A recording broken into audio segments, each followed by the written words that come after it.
Connie put her head in her hands, obviously flustered. I knew she was getting near her breaking point. But the facts were right here in front of us. There's nothing else that could have made that print. You're kidding me, Connie groaned. Where the heck did we move, Mark? Some cryptid jungle? I queued up my walkie. John, you guys are never going to believe what we found. Connie and I are 10-4. We will fill you in when we get back. We're headed out now. Rain's moving in. How about that Dogman, Mark? Can you at least tell me that before you get here? John asked. Gone, I said. That thing isn't there. We made it out of the woods without incident. I was hoping that these dogmen would give us a break, seeing as how they knew we would kill them, or at least try. We loaded up in the truck and headed back. John and Marie were sitting in the kitchen at the table when we made our way inside.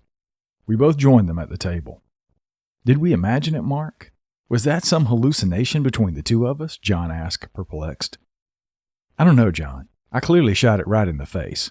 Nothing could survive that, but I'm here to tell you, that dogman was not there where it should have been. There's more than enough blood on the ground to indicate that what you two experienced really happened. You two witnessed something that night and were both part of successfully shooting it. There were flies on the blood and everything you would expect. Just no body, Connie said. John leaned back in his chair and met eyes with Marie. I could tell they were thinking what Connie and I thought while we were in the woods. If this thing can survive that shot, we're screwed. So what else did you find? Marie asked. You said we weren't going to believe it. Bigfoot, I blurted out. We're getting ready to leave and I turned my flashlight on, and that's when I saw the print near the water. I could only assume that it was wading through and left that deep impression when it made its way to the other side. John carried the same look on his face that Connie and I had in the woods. Marie sat silent, mouth wide open in shock. You know, I wonder if that's what we saw the first time we went into the woods. We thought it was a bear. Maybe it was a Bigfoot. Then, when we were near the water and smelled that awful smell, could that have been a Bigfoot as well? Connie asked. I sat and thought about it and couldn't help but lean towards agreeing with her. Granted, the dogman's breath was wretched, but we didn't really smell anything else. Of course, we hadn't paid attention to anything else in that moment except for our own survival. Maybe it was a Bigfoot we smelled. I thought back to when my grandpa had told me about them. Some people who encountered them claimed to have smelled a foul odor, but then some didn't. Are you telling me that not only do we have dogmen in the woods, but now we also have Bigfoot? Are you sure it wasn't a bear that just double-stepped? John asked me. That's exactly what I'm telling you. And I can tell you with about 100% certainty that was no double step from a bear. Connie and I have seen that before, and this print was nothing like we've ever came across. It only meant one thing. We had to go back in the woods to sort this out. The good thing is that 3 of the 4 of us were okay with it. Marie wasn't. I don't know if she ever would be. She was traumatized. I'm not sure how she felt about Bigfoot, however. But nonetheless, it didn't hold any weight to the facts that had played out in front of us. This is a lot, guys, Marie said. Do you think we should bring someone else in to do the investigations? I think we're in over our heads here. I thought we were from the beginning in dealing with Dogman, but now there's Bigfoot too. If there was one thing that held conflict between John and Marie, this would have been it. I could see John's frustration with her when it came to this subject. I could only assume that he wished Marie had the same confidence as Connie. But I could also see Marie's side. It was a catch-22 of which there would be no answer, only compromise. Absolutely not, John said. I don't want strangers coming up here on our property, and I'm sure they don't either. They'll want to interview us, they'll be all over our land, and they haven't been here since day one. We would have to explain everything to them repeatedly. All 3 of us are trained hunters. If we can survive an attack from this, then we can handle a Bigfoot. I looked over at Marie.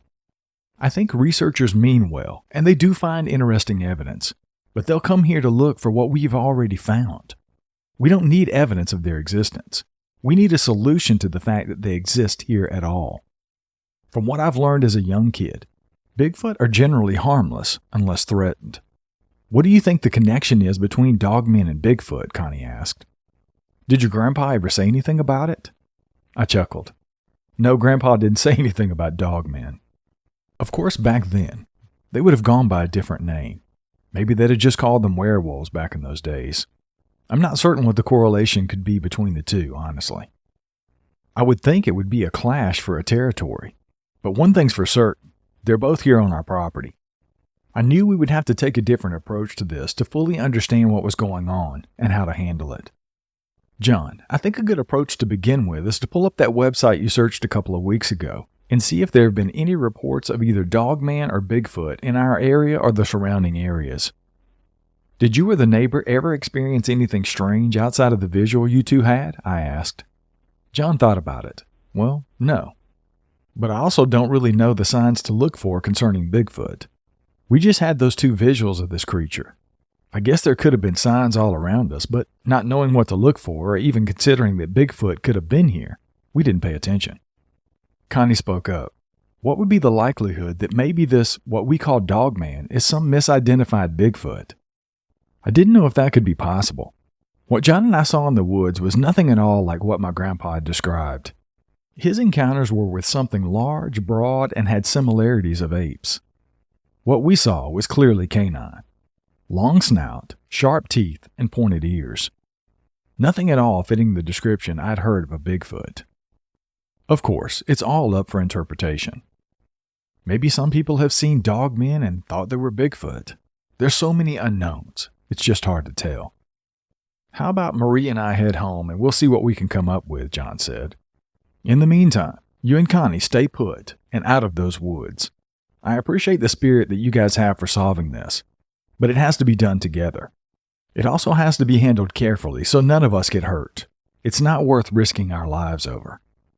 Connie and I laid in bed that night trying to piece everything together. I tried to recount everything that we saw that could be Bigfoot sign. Honestly, we were in the same position John was. We weren't paying attention. We would have to go back and look. The storm was bad that night. The wind blew with such force and the rain pounded on the roof. Thunder woke me up in the middle of the night with a loud crack. I got up and went to the restroom and walked to the kitchen for a glass of water. I looked out the window facing the back of the property and hoped our animals had gone into their respective homes to get out of this rain. Lightning flashed and lit up the yard. In that brief instance of light, I saw a shadow of something dart across from left to right. I thought I was just seeing things and hoped for another burst of lightning. Success. This time it was heading back the way that it came, but it looked like it was carrying something.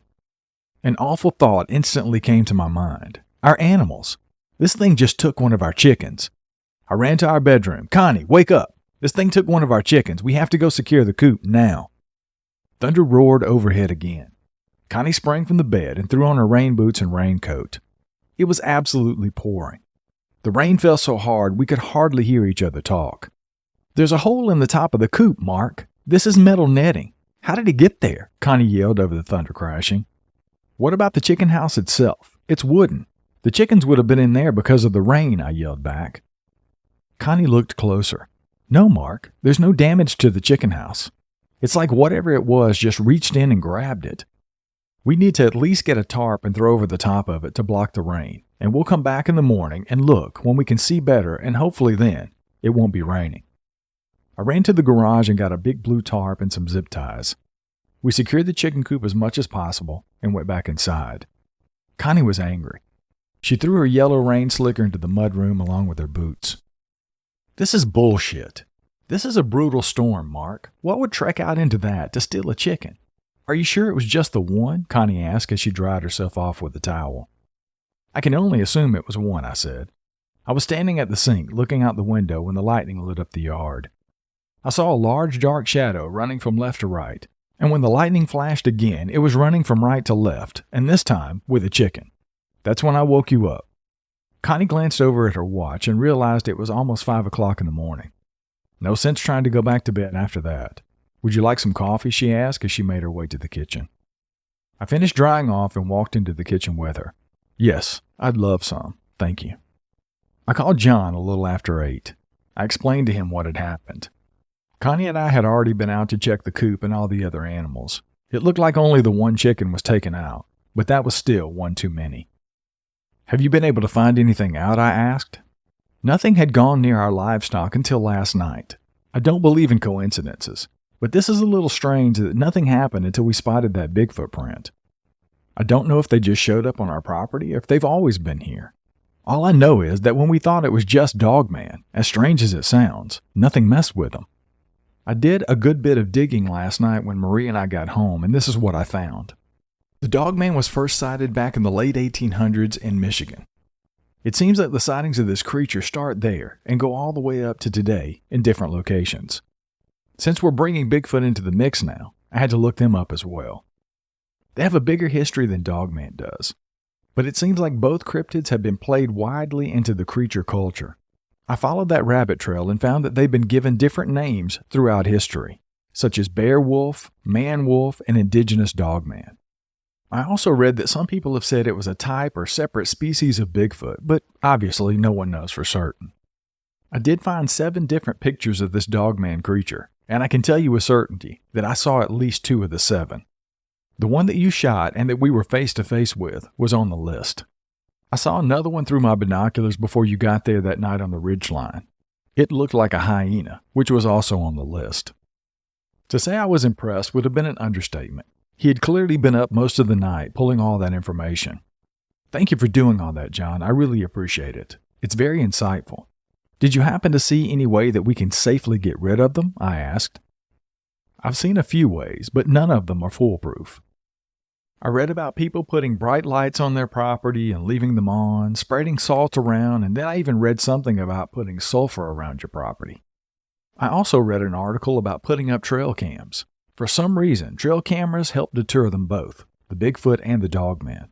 But again, I'm not sure if this will deter some and not others, or none at all. It's not like they had an area where people could leave reviews on what worked and what didn't. I laughed at that. No, I get it. I really appreciate you looking all that up.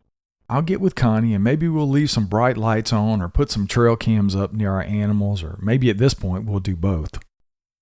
He and I hung up the phone, and I was telling Connie about everything John had said. We drove to town to the hardware store to get some brighter lights, and we decided to get some trail cams while we were there as well. You can't be too cautious, I guess. We got home and got everything set up. We had lights all over the backyard. That way if anything came out of any direction, it would light up like a football stadium. While we were getting things cleaned up, we heard voices coming towards our house. Connie and I both looked at each other. It's not like folks just to drive around in this area, and we weren't expecting John and Marie. But sure enough, there was John's truck, and then behind him was a beat-up 4-door sedan that we'd never seen before. I know John wouldn't bring a stranger to our home without a good reason, so we both walked up to the front to see what was going on. Hey, John said as he got out of the truck and walked up to shake my hand. I tried to call you both at the house and your cell phone, but you didn't answer. I wanted to introduce you to somebody that can help us. To be honest, I was a little perturbed. We had talked about not bringing strangers into this. Now, here he was with someone who can help us. I was cordial, however. It wasn't his fault. My name is Mark, and this is my wife Connie, I said, walking up to shake his hand. He didn't appear threatening or like he was there to waltz in and take over everything. He was taller, younger than us, tanned, had dark hair, and a pleasant attitude. It's a pleasure to meet you both, he said. I used to live here. My name is Ashton Samuels. I lived here with my wife and our children. Wow. If we could have used anyone's knowledge concerning this creature in our portion of the woods, his was it.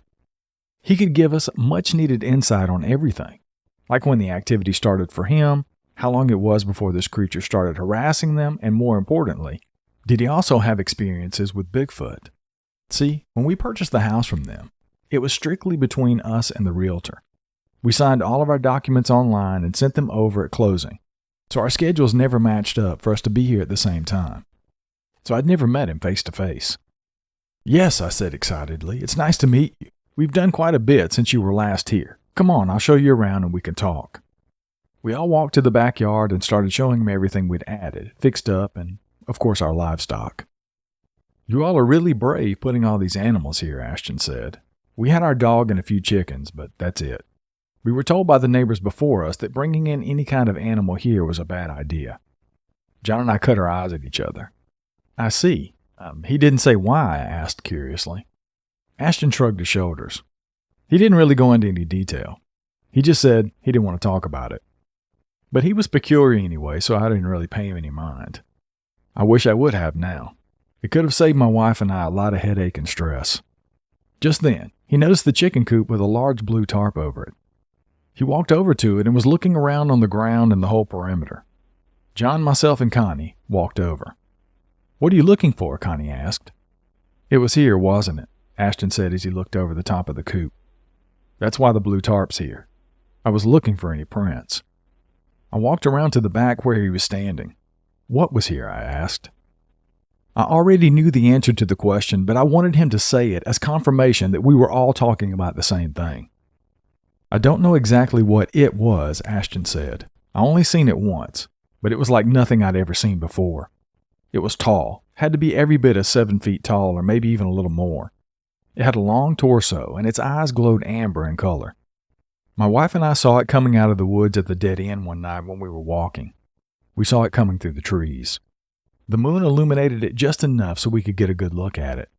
It was almost like a hyena that you would see in the wild or at zoos. But I'd never seen a hyena that tall, and it walked on its hind feet. When it growled, even though it probably wasn't the best idea, we ran." Connie sighed. "Great," she said, in a hushed tone under her breath. I was curious. If he and his wife had seen it close enough to give that kind of description, how were they still alive? If they saw it coming out of the woods, why didn't it attack them? "Are you saying that this thing didn't chase you and your wife when you took off running?" John asked, confused. "No, sir. It never broke the tree line. I glanced behind me only once to make sure it hadn't come after us. I knew if it did, we wouldn't have made it home. I saw it standing there, growling, mouth wide open, but not moving. This had me baffled. Why are they not coming out? Clearly the one I shot had no problem leaving that area. I had no choice but to dismiss it, and I went on and told Ashton what had happened with the chicken. "It didn't stay here and eat it?" he asked, puzzled. "No, like I said, I saw the shadow figure carrying it back into the woods," I said. "Is that a strange behavior or something you hadn't seen before?" He stood there silently and looked at the ground. "Something got our chickens too, but it wasn't carried back into the woods. That, to me personally, is strange.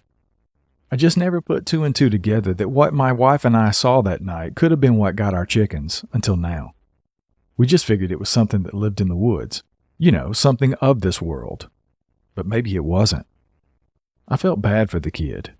Reality had just smacked him in the face pretty hard. I'm not saying that what killed your chickens wasn't a natural animal. It absolutely could have been. But if it weren't, in my opinion, I don't think it was the one that you and your wife had saw. I think it was one that was more evil and more sinister," I said. Ashton looked at all of us, eyes racing. "There's more than just one of them?" he asked, clearly shaken up. "I just assumed the one that we saw that night was the one that tore up the side of our house, almost like it was saying, 'Stay away,' a warning, if you will." John chuckled. "Oh yes, there's more than one of them. I personally seen the one you described, but there's more than one of them in these woods over here," he said. "But we saw that one out in the woods a couple of times, John. Remember we were hunting and saw it twice," Ashton said. "I remember it well, Ashton," John said, answering. "But if you remember, the one we saw twice was blacker than any black. It didn't look like a hyena." He stood silent. "You're right, John. I guess I just blocked it out. I remember now. I was terrified." "That's a typical trauma response," Connie said reassuringly. "It's okay." "Let me ask you a question," I began. "If you don't want to answer, that's okay. There's something else my wife and I discovered, and I'm curious if you've seen it, heard it, or possibly smelled it." I was hesitant to even say a word. This may sound outlandish, but it can't get any stranger than what we've already been talking about. Bigfoot. Ashton, did you or your wife ever experience Bigfoot? He laughed. "Oh, no, sir. No Bigfoot. I think we would have moved a whole lot sooner had we seen one of those as well. We moved after our house got torn up on that side. That was just too close for comfort for us and our children. They used to play right there in the backyard. We knew this could be seen out in the daytime when I was hunting with John, but I thought it was something that would just simply stay in the woods. But after it scratched up our house, we knew it wasn't afraid of humans. We moved shortly after that. We couldn't risk it attacking one or both of our kids or even our dog. Plus, the size print that I found in the loose dirt by the house indicated this thing was massive in size." He paused then. "Wait, you guys have seen a Bigfoot on this property?" We walked back up to the house and sat down in the kitchen. John and I told him about our encounters with this Dogman and how Connie and I had discovered the Bigfoot print when we went back into the woods. It was all terrifying to recount, but we were trying to get answers. You shot the thing in the face and it didn't die? Ashton asked, shocked. Connie poured herself another cup of coffee. Yep. You would think it would have been laying right over there on the ridge line after taking a shot like that. The blood was there, but nothing else. The fact that this happened near the water is scary to me, Ashton said as he took a drink of his tea. I took my son there fishing many times. I'm so glad that nothing happened to us while we were there. John and I were thinking the same thing. We would love to try to get him back into the woods with us. I wasn't sure how fond of the idea he would be. It wouldn't hurt to ask. Let's cut to the chase, I said sternly. We've experienced hell right here in our face. We know there's more than one of these things now, and there's been sign of Bigfoot. John has done research on how to keep these things off of our property, but what we need to know now is how to get rid of them altogether. I know Bigfoot isn't as bad as these dogmen are. I was told many stories by my grandpa about Bigfoot. But these dogmen, though, they have to go. What we've learned is they are the cockroaches of the forest. Now, you're the only one around here that we know of that has had experiences with these things like we have. Would you be willing to go out into the woods with us to get a better idea of how to handle this? We all sat looking at Ashton, waiting for his answer. I felt bad for being so harsh with him, but we had to know. We didn't really have any more time for small talk. I could tell that he was nervous as I sat watching. To be honest, I would be too. He had a wife, children, and a family. He wasn't obligated to help us in any way, shape, or form. They moved away for a good reason. The good thing is, he obviously had some interest in helping, or he wouldn't have come back here with John in the first place. Cell phones are of no use in the woods. There's no signal, Ashton said out of nowhere. John said you guys have been using walkie-talkies, which is smart. We need to set trail cams up as far out as possible. That'll keep them farther away from here. I had talked to someone who was knowledgeable in wildlife, not necessarily dogman per se, but I would think they have some of the same tendencies. They all eat, drink water, and have to have shelter. How far away was that cave from this house, John? We were all taken aback by Ashton and his response. He was quiet at first. He seemed timid. It was almost like the same thing that happened with John. An instant flip of the switch, and he was all for having me and Connie go back out into the woods. That same switch flipped for Ashton, right in front of our very eyes. I guess maybe half a mile, John stammered out. I had to get the binoculars out to get a good look. The prints I saw when I lived here were big, but in no way were they like a Bigfoot. They were like wolf prints. I did my own research after we moved from here. There's not one good thing about them that I found. Encounters of people going missing, animals, people, pets. I don't think getting rid of them is realistic. I don't think they can be wiped out altogether. The one you shot didn't die, which suggests to me that there's something out of this world. Did they come from another dimension? That I don't know, but sometimes the encounters I've listened to suggest that. So getting rid of them is a stretch, but we can try at least to keep them away from this property. Another dimension. Has this turned into some sort of science fiction novel? Large wolves from another world walking into ours, wreaking havoc, and then leaving again to go back to their dimension? I have to be honest. My mind was spinning. The information John found didn't suggest any of that. It was all factual information that was documented. So I take it you'll go with us then? Connie asked, since me nor John had anything else to say, and sat quiet.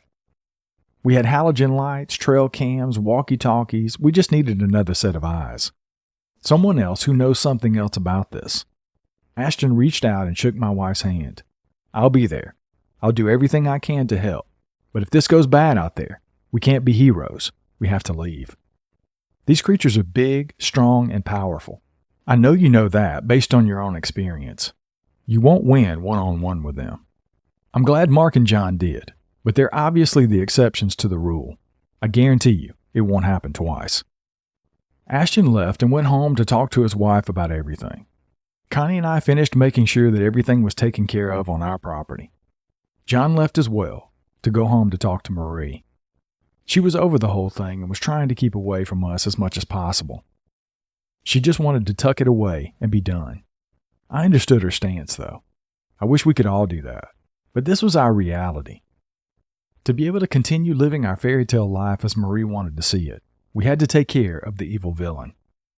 That night, Connie and I made one last check of our property before going inside to get ready for bed. Night had just fallen. Connie had double-checked the chicken coop one last time. She walked up to the deck with me, and we sat in the chairs facing our yard. Our porch light was on, as bright as it could be. I didn't know if it was enough to keep them away from us, or if it was just enough to illuminate us to be easier prey for them. But we were tired of not being able to enjoy what we'd worked so hard for. Being prisoners of the concrete jungle we came from, we always used to talk about how nice it would be to be able to sit outside, no neighbors, no noises at all, except for those of insects, our own hideaway. Now we were fighting for it. "Do you feel like something or someone is watching us, Mark?" Connie asked. I looked around the property as much as I could see. I didn't see or hear anything. "I think we're just being paranoid now. If something or someone was around, these lights would come on and we would have plenty of time to get inside," I said, trying to reassure. Just then, the hair on my arm stood on end. I looked down at them and called Connie's attention to it. "I think we should go in," she said. "I don't feel comfortable sitting out here anymore." A low, snarling growl echoed through the woods. In an instant, it sounded like a freight train that was coming straight at us through the trees. As soon as it stepped onto the property, the lights came on and lit up the whole back area. We saw it then. Tall, blacker than black, with glowing eyes, and a look of pure hatred on its face. We stood up to run when we heard it in the distance, a yell that I had only heard my grandpa talk about. Bigfoot. We watched this thing back up and almost dissolve into the trees. A loud knock followed the yell, and then everything fell silent. Not one footstep could be heard. No growling, no nothing. Connie and I looked at each other, confused, and quickly went inside. "Was that Bigfoot yelling?" Connie asked me. "Yes," I said, rubbing my face, trying to wrap my mind around what had just happened. Not only was that a Bigfoot, but a Dogman retreated when it heard it.